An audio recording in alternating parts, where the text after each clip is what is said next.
대법원 전원합의체가 내일 이재명 전 민주당 대표의 공직선거법 사건에 대한 두 번째 심리에 나섭니다. 회부 결정 당일 첫 심리를 한 데 이어서 이틀 만에 추가 심리를 하는 건데요. 이례적인 속도전에 대선 전에 결론을 낼지에 관심이 쏠리고 있습니다. 박성배 변호사와 함께 관련 내용 짚어보겠습니다. 어서 오십시오. 어서 오세요.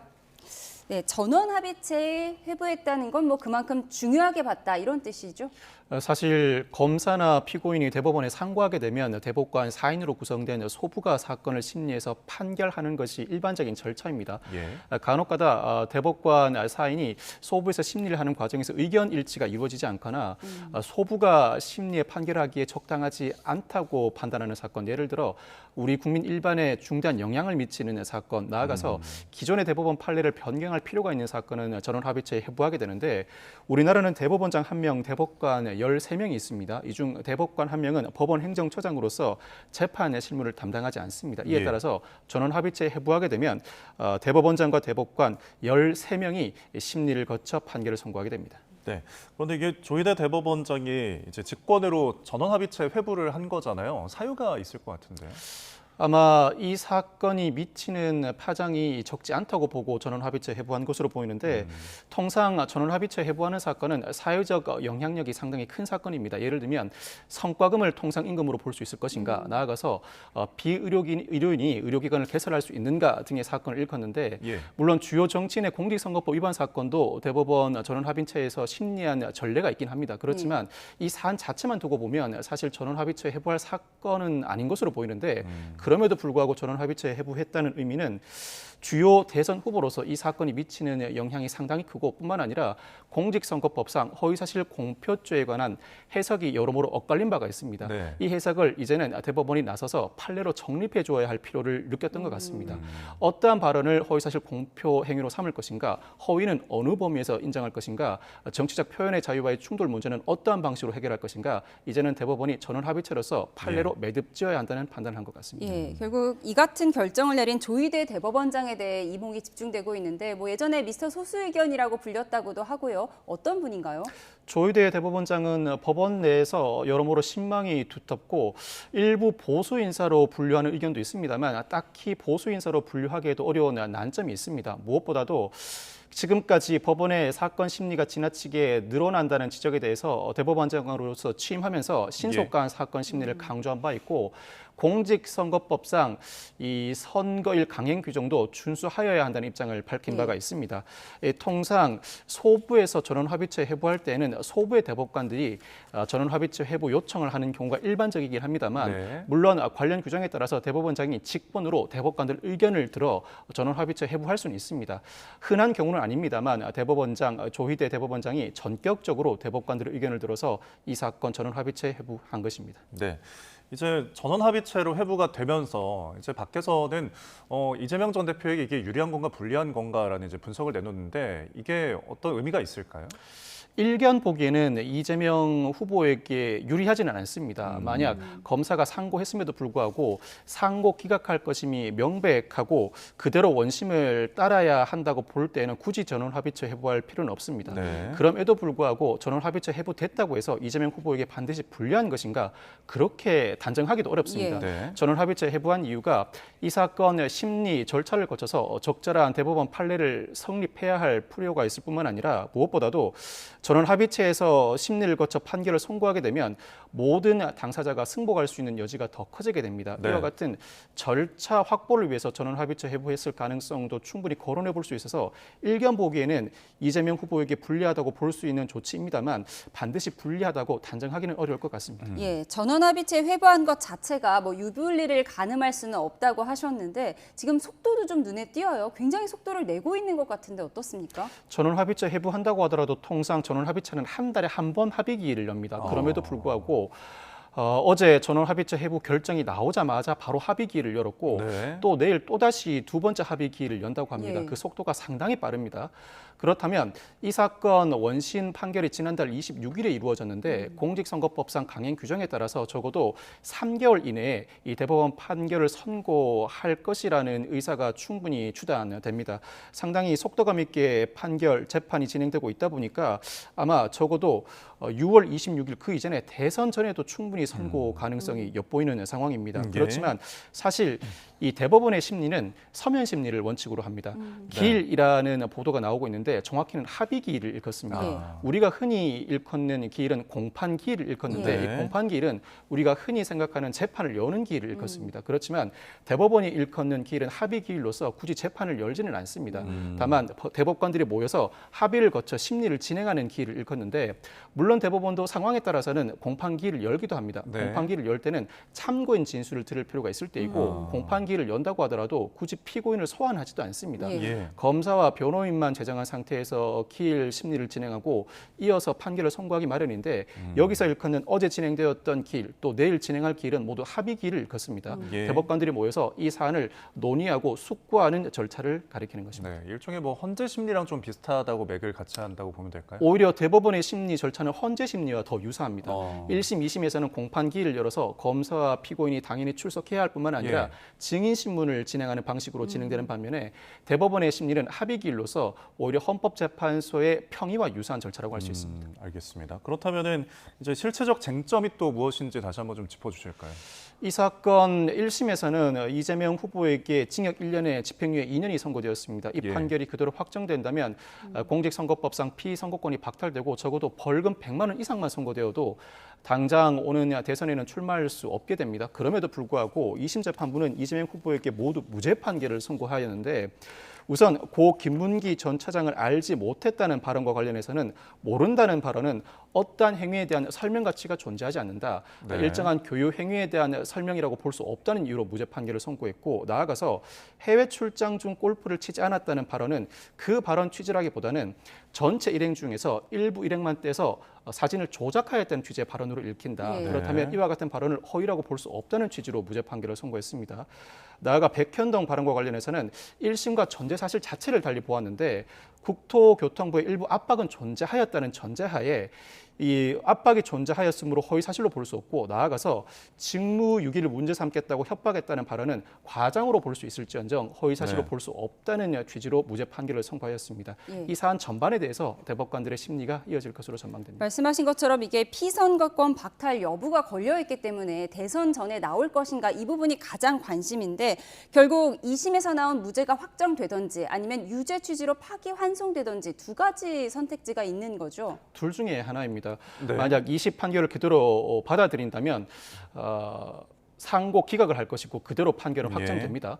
그렇지만 2심 판결 중에 일부 대법관들이 이론을 제기한다면 이때는 유죄 취지로 파기 환송을 할 수밖에 없는데 즉 2심 판결을 파기 깬 이후에 2심 법원에 다시 사건을 돌려보내는 환송 절차를 밟아야 합니다. 그럼 또 네. 2심 법원에서 다시 한번 판단을 하게 되니까 시간이 그만큼 더 걸리는 그만큼 거잖아요. 더 걸리게 됩니다. 2심 파기 환송이 이루어지게 되면 사건을 돌려받은 2심은 기속력에 따라서 대법원 네. 판결 취지에 따라서 사건 심리를 진행해야 합니다. 그렇다고 하더라도 다시 재판을 열고 사건 심리는 이어나가야 하는데 예. 이에 따라 2심 판결이 선고된다고 하더라도 네.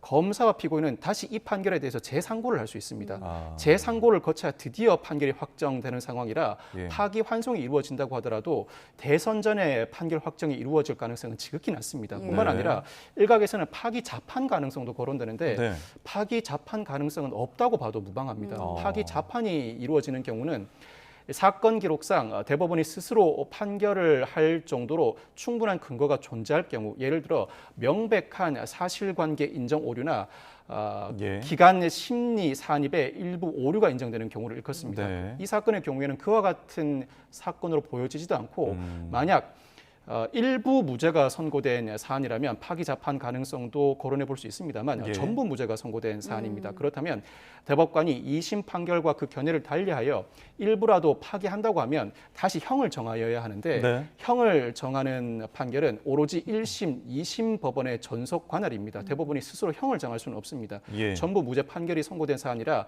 일부 파기 환송이 이루어진다고 하더라도 다시 형을 정하기 위해서라도 2심 법원에 환송해야 하는 만큼 파기 자판 불가한 가능성은 없습니다. 결국 상고 기각을 하거나 파기 환송하는 결과에 이르게 되는데 상고 기각을 한다면 대선 출마에 아무런 지장이 없게 되고 네. 파기 환송을 한다고 하더라도 대선 전에 관련 사건 판결이 확정이 이루어질 가능성은 지극히 낮습니다. 네, 저희가 그래픽으로도 지금 보여드리고 있지만 대선 전에 이제 선고를 불가할 경우에는 재판 정지 가능성도 있다는 지금 분석도 있는데 이 부분은 어떻게 보십니까? 대통령의 불소추 특권을 일컫는 것 같습니다. 만약 대법원에서 심리하는 과정에서 대선 전까지 심리가 모두 이루어지지 않고 이에 따라서 판결이 이루어지지 않는다면 네. 이때는 대법원이 물론 이재명 후보가 대통령에 당선됨을 전제로 일컫는 예. 설명입니다. 이때는 대법원이 이 판결 선고를 정지할 수 있을 것인가 이 부분도 전례가 없다 보니까 갑론을박이 일고 있습니다. 사실 네. 불소추 특권은 그 법 문헌상으로는 공소를 제기하지 못한다는 의미로 읽힙니다. 그렇지만 예. 불소추 특권을 헌법에 규정한 취지는 대통령이 직무 수행에 어떠한 지장이 없이 일반적으로 정상적인 직무 수행을 할 수 있도록 도모하기 위함이라는 그 취지에 비춰본다면 네. 사실 판결 선고도 불가능하다고 해석될 여지가 다분합니다. 아. 만약 이 대선 전까지 대법원이 심리를 거쳐서 판결 선고를 하지 못한 채로 이재명 후보가 대통령에 당선된다면 이때는 대법원이 그 선고 절차도 정지해야 할 가능성이 상당히 높은 것이 예. 사실입니다. 이 예. 불소추 특권의 의미에 대한 논란은 좀 잠시 이어질 것 같은데요. 우선 결정은요, 이 대법관들의 다수결 방식인가요? 다수결 방식입니다. 헌법재판소처럼 반드시 6인 이상의 찬성이 있어야 인용 결정을 할 수 있는 구조가 아닙니다. 대법원은 네. 오로지 다수결만으로 판결 선고를 하게 되는데 만약 대법관 수가 홀수라면 이때는 대법관 수가 네. 홀수로서 동수로 맞설 때는 이때는 대법원장이 캐스팅 보트를 쥐고 예. 결정을 할 수 있는 권한을 가집니다. 그렇지만 네. 대법관 수가 짝수로서 서로 맞설 때는 통상 대법원장이 다수 의견에 동참하는 방식으로 결론을 끌어내는 것이 관례라고 예. 할 수 있습니다.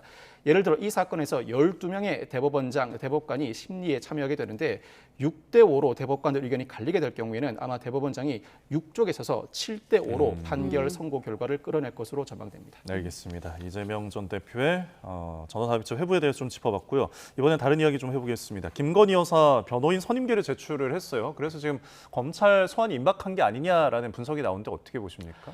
이른바 명태균 의혹과 관련해서 검찰이 지난 2월에도 김건희 여사에게 출석해 조사받으라는 소환 통보를 한 바가 있습니다. 네. 당시에는 김건희 여사의 건강 문제와 윤 전 대통령 탄핵 심판 일정 등을 이유로 소환 조사가 이루어지지 않았고 어제 김건희 여사 측이 정확히는 이틀 전입니다. 변호인 선임계를 제출하면서 예. 검찰이 다시 한번 소환 일정을 조율하고 있습니다. 이번에는 검찰이 반드시 소환해서 조사를 해야 한다는 방침을 밝히고 있는 만큼 더군다나 김건희 여사가 변호인 선임계를 제출한 이상 조만간에 소환 조사가 이루어질 가능성이 상당히 높습니다. 네. 네. 그러면 이번에는 청사로 소환될 가능성이 높겠죠? 검찰 청사로 소환해 조사할 가능성이 상당히 높습니다. 예전에 김건희 여사가 이른바 도이치모터스 의혹 사건으로 조사를 받을 때에는 제3의 장소에서 조사가 이루어졌었는데 예. 상당한 비판이 임바가 있습니다. 당시에 검찰은 현직 대통령 배우자로서 경호 문제 등을 사유로 들어 제3의 장소에서 조사가 이루어졌습니다만 현재는 전직 대통령 배우자이고 물론 전직 대통령 배우자도 경호 대상이긴 합니다만 예. 전직 대통령 또는 전직 대통령 배우자는 검찰 조사를 받을 때 검찰 청사에 나와서 조사를 받았지 제3의 장소에서 조사를 진행한 전례는 거의 없다시피 합니다. 예. 검찰이 의지를 가지고 소환 조사 방침을 재차 확인하고 있는 만큼 조만간 검찰 청사에서 김건희 여사가 출석해 조사를 받을 것으로 전망됩니다.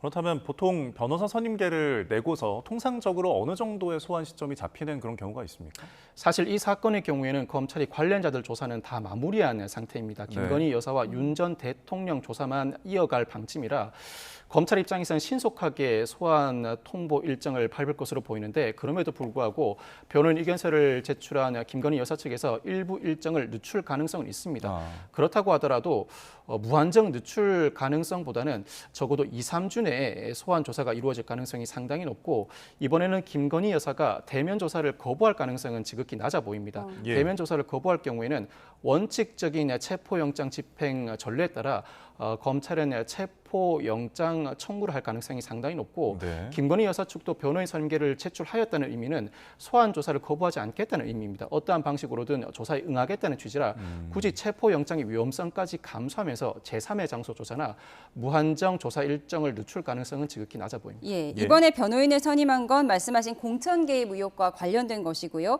예전에 도이치 주가 조작 사건 의혹 때는 제3의 장소에서 조사를 했는데 그 사건의 경우에는 지금 어떤 상태에 있는 거죠? 도이치모터스 주가 조작 의혹 사건의 경우에는 이미 지난해 검찰이 전부 무혐의 처분을 한 바가 있습니다. 예. 이에 대해서 고발인이 항고를 제기해둔 상태인데 항고를 제기하게 되면 검찰 내부에서 이 사건 다시 수사를 해 기소해야 하는지를 판단하는 절차를 남겨놓게 됩니다.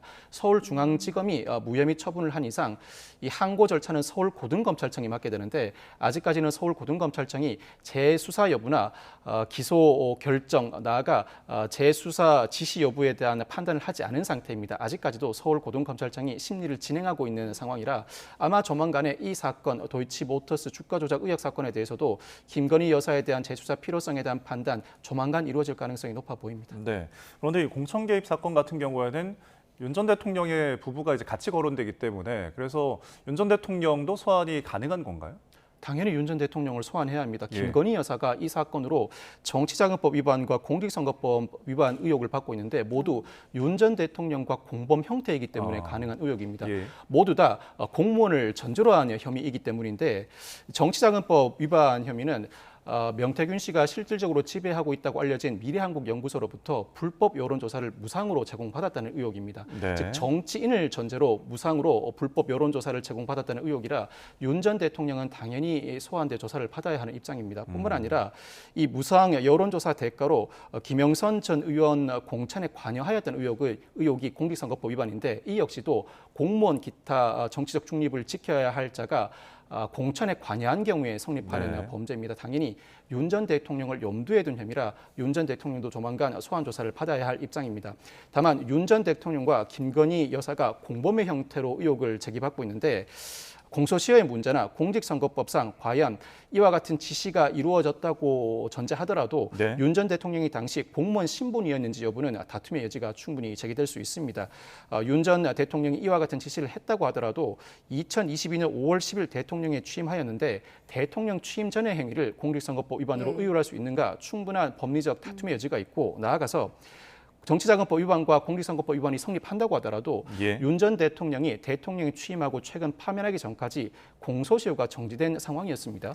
공직선거법 위반은 기본적으로 공소시효가 6개월입니다. 그동안 예. 공소시효가 정지된 상황이었는데 공범이 범행을 저지른 경우에는 1인에 대한 공소시효가 정지된 경우에 공범의 공소시효도 정지됩니다. 네. 이에 따라 윤 전 대통령이 최근 파면 결정을 받은 이상 공소시효가 다시 진행하게 되는데 공소시효 기간이 충분히 길지 않은 만큼 김건희 여사에 대한 소환 조사에 이어서 아마 신속하게 윤 전 대통령에 대한 소환 조사도 곧바로 이어질 가능성이 높습니다. 알겠습니다. 윤 전 대통령 부부의 공천 개입 수사 상황까지 짚어봤습니다. 지금까지 박성규 변호사와 함께했습니다. 고맙습니다. 고맙습니다.